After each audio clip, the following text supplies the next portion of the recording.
வணக்கம். பர்னி பரமக்குடி. இது இப்போ வந்து நியூ ட்ரெண்டாக வந்திருக்கு. இது ரேஞ்சு சாஃப்ட் சில்க் மாதிரி தான் இருக்கும். சாஃப்ட் சில்க் வந்து நார்மல் வாஷ் தான். இது வந்து 475 ரூபா தாங்க இது சாரீ. இதில் கலர்ஸ் நிறைய கலர்ஸ் இருக்குது. ஜஸ்ட் வியூ காட்டுறேன் பாருங்கள். டிசைன் சூப்பராக இருக்குங்க. பட்டு சாரி பல்லு, இது உடல், இது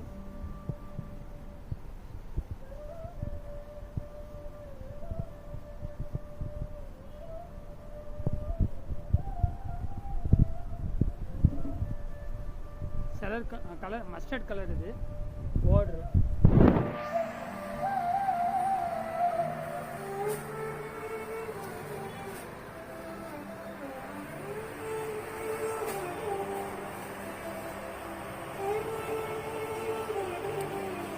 கலர் சூப்பராக இருக்குங்க. மஸ்டர்ட்